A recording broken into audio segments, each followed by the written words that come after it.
Კომპლემენტარული ჩართვა კიდე, მოგესალმებით, აი, ხო, ტექნიკური მომსახურება. Პერსო გვაინტერესოს ხოლმე და გვიქვრის, რა თქმა უნდა, მომსახურება ყველაფერს უნდა, ავტომობილს, ყველაფერს უნდა, ადამიანსაც უნდა მომსახურება, ხო, ტექნიკური მომსახურება, ადამიანსაც ჭირდება და არა სალამკბილი დაგილპება, რომ მიდიხართ და იღებთ. ხო, რამდენი მიმართულებაა, ხო, წყლის დარბილება.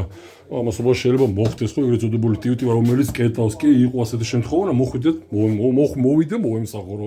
კი ბატონო, შეიძლება კლაპანის გამოვიდეს წყობიდან, შეიძლება დამრაბილებელის, ხო, უბრალოდ კი ბატონო, დამრაბილებელი კოლონა, რეზერვაცია წყლის, შევხედო წყლის ხარისხს, ხო, ორივე ქვაბის ეხლა ის უცად მაგ პროცესებში ვართ. ამასობაში დამკვეთზე გონდა, რომ რაღაც აპარებს, ხო, ამასობაში რამდენჯერ კიდევ გავიმეორებ, ნუ უშვებთ წყალს.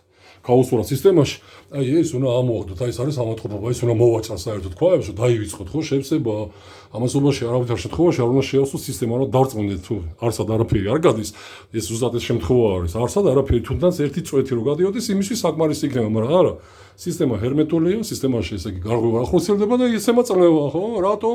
იმიტომ რომ საფართოებელი გვაქვს პირველი, ხო? 1, 2 მისახედა და 3, ხო? მასშტაბური სისტემაა და ამასობაში ერთის ცარიელი იყო მეორეც. ცარიელი ამ შემთხვევაში გულისხმება ჰაერით და არა წყლით. ერთი პორცია წყლის შეშვება არის ნაგავი ტალახის შეშვება სისტემაში. ამიტომ ეს უნდა ამოვაგდოთ საერთოდ, ხო? რაციონიდან, ხო? აი რაციონი როგორც დიეტოლოგები არიან ხოლმე პრინციპში და ხო? დიეტოლოგთან რომ მიდიხართ, ხო არის რაციონი ჩამოყალიბება. თუ რა უნდა ჭამოთ, რა უნდა მივირთვათ, რა უნდა დავლიოთ და ასე შემდეგ. აი ამას გეტყვით მე, დაივიწყეთ შევსება, გეგრძალებათ, ხო? ირაკლი გეგრძალებათ, ხო, ამასობაში სწორი გამოთქმა იყო აგერ დამკვეთის გვისმენს და რამდენი წელიო რა თქვი? რამდენი წელიო? 4 წელი, ხო, 4 წელი ცოტა ციხეზე დაფიქრდებით, შევავსოთ თუ არა. ამიტომ არ უნდა შევავსოთ, ხო? ტექნიკური მომსახურება აუცილებელია, ეს დაიმახსოვრეთ, ხო? კიდევ ერთხელ ვიზახი, ეს არა რაღაცა რეკლამა, ანტირეკლამა, წელიწადში სეზონზე ერთჯერ მაინც. ხო, კიდევ ერთხელ ვიზახი, რამდენი დანადგარია, წყლის ნასოსი, დამარბილებელი კოლონა 1+1, კლაპანის შემავსებელი, ქვაბი 1+1, 2 საფართოებელი, ბოილერი, ნასოსები, რეცირკულაცია, ფილტრი. ჭირდება ამას ტექნიკური მომსახურება და წერტილი.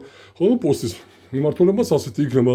თუ როგორ გავახორციელოთ და რატომ უნდა გავახორციელოთ სეზონზე ერთჯერ ტექნიკური მომსახურება. თეო, რო დიეტოლოგთან აღარ ვიბეროთ. როგორც ყოველთვის კეთილი და პატიოსანი და მომავალ შეხვედრამდე.